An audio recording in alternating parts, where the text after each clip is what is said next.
আমরা যত বড় সমস্যায় থাকি না কেন, কিংবা যত গভীর কষ্টে নিমজ্জিত হই না কেন, আমাদের চারপাশের প্রায় ৮০% মানুষের কাছে এর কোনোই গুরুত্ব নেই। তারা হয়তো মুখে আহারে বা খুব খারাপ লাগছে শুনে এমন বলবে, কিন্তু তাদের অন্তরের গভীরে আপনার কষ্টে কোনো দাগ কাটবে না। তাদের নিজেদের জীবন, নিজেদের সমস্যা এবং নিজেদের জগৎ এতটাই বিস্তৃত যে সেখানে অন্যের জন্য স্থায়ী অনুভূতির জায়গা তৈরি করা প্রায় অসম্ভব। এটি তাদের দোষ নয়, এটি মানব চরিত্রের এক স্বাভাবিক প্রবৃত্তি। প্রত্যেকেই তার নিজ নিজ অস্তিত্বের লড়াইয়ে ব্যস্ত। কিন্তু এর চেয়েও ভয়ঙ্কর সত্যটি হলো বাকি ২০% মানুষকে নিয়ে। এই ২০% মানুষ আপনার কষ্টে সহানুভূতি দেখানো তো দূরের কথা, তারা মনে মনে খুশি হয়। আপনার পতন, আপনার ব্যর্থতা, আপনার চোখের জল দেখে তারা এক ধরনের বিকৃত আনন্দ লাভ করে। এই মানুষগুলো কারা? তারা হতে পারে আপনার ঈর্ষান্বিত সহকর্মী যে আপনার পদোন্নতিতে জলে পড়ে যাচ্ছিল। তারা হতে পারে আপনার তথাকথিত বন্ধু যে আপনার সাফল্যে নিজেকে ব্যর্থ মনে করত। কিংবা হতে পারে এমন কোনো আত্মীয় যে সামাজিকভাবে আপনাকে সবসময় নিচে দেখতে চেয়েছে।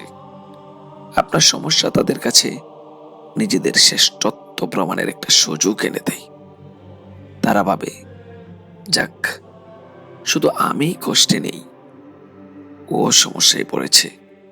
এই উপলব্ধিই তাদের আত্মতৃপ্তি দেয়। এই কঠিন বাস্তবতাটা মেনে নেওয়া সহজ নয়। আমরা যখন কাউকে বিশ্বাস করে নিজের দুর্বলতার কথা বলি, তখন ভাবি সে আমাদের সাহায্য করবে বা অন্তত সান্ত্বনা দেবে। কিন্তু যখন জানতে পারি আমাদের কষ্টে তাদের কাছে বিনোদনের খোরাক, তখন ভেতরটা ভেঙে চুরমার হয়ে যায়। মনে হয় এই পৃথিবীতে হয়তো বিশ্বাস করার মতো কেউ নেই। এই অনুভূতি থেকেই জন্ম নেয় হতাশা, একাকিত্ব এবং জীবনের প্রতি এক গভীর বিতৃষ্ণা। কিন্তু এখানেই থেমে গেলে চলবে না। জীবনের কঠিন সত্যকে স্বীকার করেই আমাদের পথ চলতে হবে। দ্রুত হতাশ হয়ে পড়া মানে জীবনের খেলার আগেই মাঠ ছেড়ে দেওয়া। কারণ জীবনের সবচেয়ে বড় সৌন্দর্য তার অনিশ্চয়তায় লুকিয়ে আছে। আপনি এখনো জানেন না আগামীকাল আপনার জন্য কি অপেক্ষা করছে। আজ যে সমস্যা আপনাকে বা আপনার কাছে হিমালয় পর্বতের মতো বিশাল মনে হচ্ছে, কাল সকালে ঘুম থেকে উঠে হয়তো দেখবেন সেটি একটি ছোট্ট পাথরের মতো তুচ্ছ হয়ে গেছে। আজ যে দরজাটি আপনার মুখের উপর সশব্দে বন্ধ হয়ে গেল, কাল হয়তো তার চেয়েও সুন্দর কোনো জানালা আপনার জন্য খুলে যাবে। জীবন কোনো সরল রেখায় চলে না, এটি এক আশ্চর্য নদীর মতো, কখনো শান্ত, কখনো উত্তাল, যার বাঁকে বাঁকে লুকিয়ে থাকে সম্ভাবনা। আমাদের সবচেয়ে বড় ভুল হলো আমরা বর্তমানের দুঃখকে চিরস্থায়ী বলে ধরে নেই। আমরা ভাবি এই কষ্ট বুঝে আর কোনোদিন শেষ হবে না, এই অন্ধকার রাত বুঝে আর কোনোদিন ভোর হবে না। কিন্তু প্রকৃতির নিয়মেই রাত শেষে দিন আসে। অমাবস্যার পর পূর্ণিমার আলো আবার চরাচর ভেসে যায়। আপনার জীবনের এই কঠিন সময়টাও একটি সাময়িক পর্ব মাত্র। নিজেকে সবসময় দুঃখী বাবা, আমার ভাগ্যটাই খারাপ, বা আমার সাথেই এমন কেন হয়, এই ধরনের আত্মকরুণায় ডুবে থাকাটা বন্ধ করতে হবে। এই চিন্তাগুলো এক ধরনের মানসিক শেকল, যা আপনাকে সামনে এগোতে দেয় না। আপনি নিজেই নিজের কারাগারে বন্দী হয়ে পড়েন। একবার আপনার চারপাশের দিকে তাকান। যাকে আপনার চোখে সবচেয়ে সুখী মানুষ বলে মনে হয়, তার জীবনে গভীর দুঃখ হয়তো লুকিয়ে আছে। তার জীবনের গভীরে একবার ডুব দিয়ে দেখেন। যে মানুষটা সবচেয়ে হাসি মুখে থাকে, সোশ্যাল মিডিয়ায় যার জীবনের ঝলমলে ছবি দেখে আপনার ঈর্ষা হয়, তার জীবনে রয়েছে না বলা কষ্ট, গোপন দীর্ঘশ্বাস। হয়তো তার পারিবারিক জীবনে শান্তি নেই, হয়তো সে মারাত্মক কোনো শারীরিক অসুস্থতায় ভুগছে, কিংবা হয়তো সে গভীর একাকিত্বে ডুবে আছে, যা সে হাসির আড়ালে লুকিয়ে রাখে। পৃথিবীর কোনো মানুষই নিশ্চিদ্র সুখী নয়। প্রত্যেকের নিজের নিজস্ব যুদ্ধক্ষেত্র আছে, প্রত্যেকের নিজস্ব ক্ষত আছে। পার্থক্যটা শুধু এই যে কেউ তা প্রকাশ করে আর কেউ করে না। একইভাবে যে ব্যক্তি আপনার চোখে অত্যন্ত সফল বলে মনে হয়, তার সাফল্যের চোরায় পৌঁছানোর পরটা একবার কল্পনা করুন। সেই পথে কত রাতের ঘুম বিসর্জন দিতে হয়েছে, কতবার ব্যর্থতার আঘাতে রক্তাক্ত হতে হয়েছে, কতবার প্রিয়জনের কাছ থেকে তোকে নিয়ে কিচ্ছু হবে না এই ধরনের কথা শুনতে হয়েছে। তা আমরা দেখি না, আমরা কেবল সাফল্যের বরফ চূড়াটাই দেখি, কিন্তু তার নিচে লুকিয়ে থাকা থেকে বিশাল পাহাড়টাই আমাদের চোখের আড়ালেই থেকে যায়। ব্যর্থতা আর হতাশা ছাড়া সাফল্যের কোনো গল্প লেখা হয় না। আপনার আজকের ব্যর্থতা মানেই আপনার জীবনের শেষ নয়, বরং এটি আপনার ভবিষ্যতের সাফল্যের পথে একটি গুরুত্বপূর্ণ শিক্ষা। জীবন এতটাই পরিবর্তনশীল যে এখানে কোনো কিছুই ধ্রুবক নয়। আজ আপনার জানেই যা পাওয়ার জন্য আপনি ছটফট করছেন, কাল হয়তো তা আপনার হয়েও যেতে পারে। আবার আজ আপনার যা আছে, সম্পদ, সম্মান, স্বাস্থ্য, সম্পর্ক, যার জন্য আপনি গর্বিত হন, কাল এক মুহূর্তের জোরে তা ধূলিসাৎ হয়ে যেতে পারে। জীবনে কারো ভবিষ্যৎবাণীতে চলে না, কোনো জ্যোতিষী বা কোনো বিশেষজ্ঞ আপনার জীবনের গতিপথ নির্ধারণ করতে পারে না। এর চালক একমাত্র মহাকাল, যার পরিকল্পনা বোঝা মানুষের সাধ্যের বাইরে। এই চরম অনিশ্চয়তায় পৃথিবীতে শান্তিতে থাকার মূল মন্ত্রটি কি?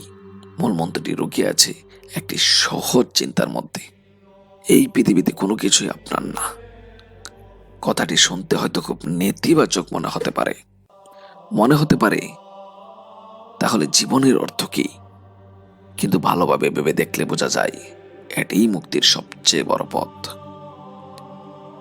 আমার বাড়ি, আমার গাড়ি, আমার চাকরি, আমার সন্তান, আমার সম্মান, এই আমার শব্দটি আমাদের সমস্ত দুঃখের মূল। আমরা যখন কোনো কিছুকে আমার বলে আঁকড়ে ধরি, তখন তার সাথে আমাদের একটা শর্তযুক্ত সম্পর্ক তৈরি হয়। সেটি থাকলে আমরা সুখী, আর সেটি চলে গেলে আমরা দুঃখী। এই অধিকারবোধই আমাদের পরাধীন করে তোলে। আমরা বস্তু বা সম্পর্কের দাসে পরিণত হই। কিন্তু যদি আমরা এই চিন্তাটাকে একটু বদলে ফেলি, যদি আমরা ভাবতে শিখেছি এই পৃথিবীতে আমরা কেবল একজন যাত্রী বা একজন তত্ত্বাবধায়ক, যা কিছু আমাদের কাছে আছে তা নির্দিষ্ট সময়ের জন্য আমাদের ব্যবহার করতে বা উপভোগ করতে দেওয়া হয়েছে। আমার বাড়িটি আসলে প্রকৃতির একটি অংশ, যা কিছুদিনের জন্য আমার আশ্রয়ের ঠিকানা। আমার সন্তান একটি স্বাধীন আত্মা, যাকে লালন পালন করার দায়িত্ব কিছুদিনের জন্য আমার উপর পড়েছে।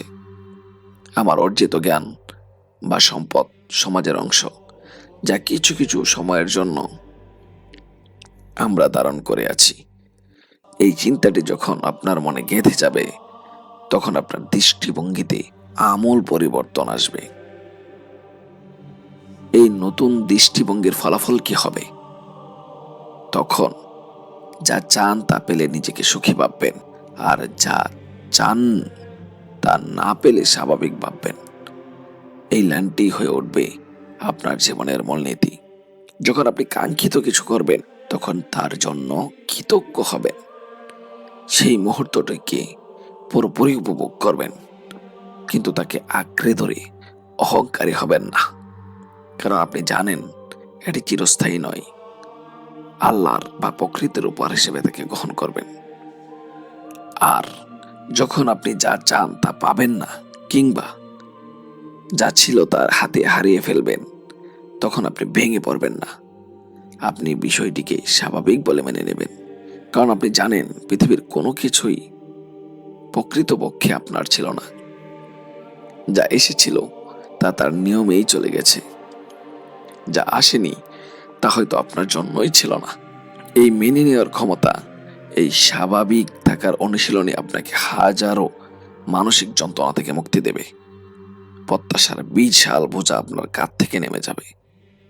আপনি হতাশায় ডুববেন না, কারণ আপনার সুখ কোনো নির্দিষ্ট বস্তু বা ব্যক্তির উপর নির্ভরশীল থাকবে না। আপনার সুখের উৎস হবে আপনার ভেতরের এই প্রশান্তি।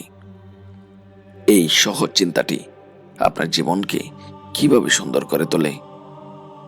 প্রথমত, এটি আমাদের দুশ্চিন্তা কমায়, ভবিষ্যতের ভয়, হারানোর ভয়। এই ভয়গুলোই আমাদের বর্তমানকে বিষাক্ত করে তোলে। যখন আমরা মেনে নেই যে কোনো কিছু চিরস্থায়ী নয়, তখন এই ভয়গুলো দুর্বল হয়ে পড়ে। আমরা বর্তমান মুহূর্তে বাঁচতে শিখি। দ্বিতীয়ত, এটি আমাদের সম্পর্কগুলোকে সুন্দর করে। যখন আমরা আমাদের প্রিয়জনদের আমার সম্পত্তি না ভেবে স্বাধীন সত্তা হিসেবে দেখি, তখন আমাদের সম্পর্কগুলো অধিকারবোধের কারাগার থেকে মুক্তি পায়। ভালোবাসা শর্তহীন হয়ে ওঠে। তৃতীয়ত, এটি আমাদের আরো বিনয়ী করে তোলে। সাফল্য এলে আমরা মাটিতে পা রাখি, কারণ আমরা জানি এই সাফল্য ক্ষণস্থায়ী।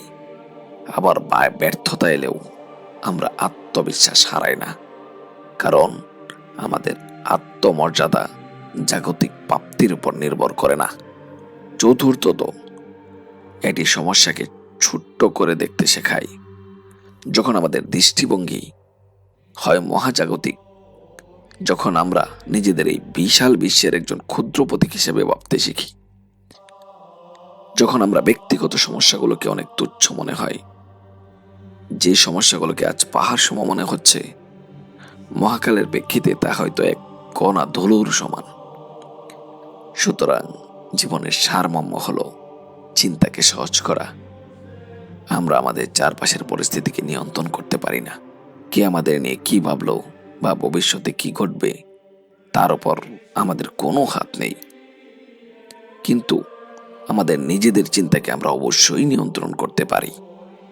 আমাদের দৃষ্টিভঙ্গিকে আমরা পরিবর্তন করতে পারি। জীবনের জটিল সমীকরণগুলোকে সহজ দৃষ্টি দিয়ে দেখতে তার সমাধান এমনিতেই বেরিয়ে আসে।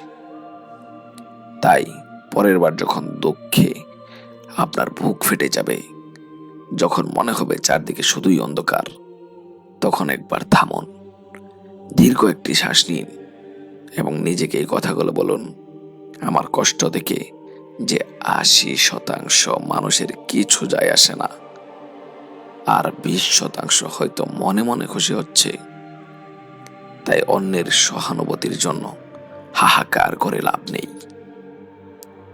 আমার শক্তি আমার ভেতরে, কাল কি হবে আমি জানি না। আর আজ তো জীবন রোমাঞ্চকর। যাকে সুখী ভাবছি তারাও কষ্টে আছে, যাকে সফল ভাবছি তারও ব্যর্থতার গল্প আছে। তাই তুলনা করে নিজেকে ছোট করার মানে হয় না। আজ যা আছে কাল তা নাও থাকতে পারে, আজ যা নেই কাল তা আসতেই পারে। কারণ এই পৃথিবীতে কোনো কিছুই চিরদিনের জন্য আমার নয়। যা পাবো তার জন্য কৃতজ্ঞ থাকব, যা হারাবো তাকে স্বাভাবিক বলেই মেনে নেব। আর এই সহজ চিন্তাগুলো আপনার ব্রত হয়ে উঠুক, দেখবেন জীবন সত্যিই অনেক সুন্দর হয়ে গেছে, আর আপনার সমস্যাগুলো প্রজাপতির মতো হালকা হয়ে উড়ে যাচ্ছে। চিন্তাকে সহজ করুন, জীবন আপনাকে তার সহজ সৌন্দর্য উপহার দেবে।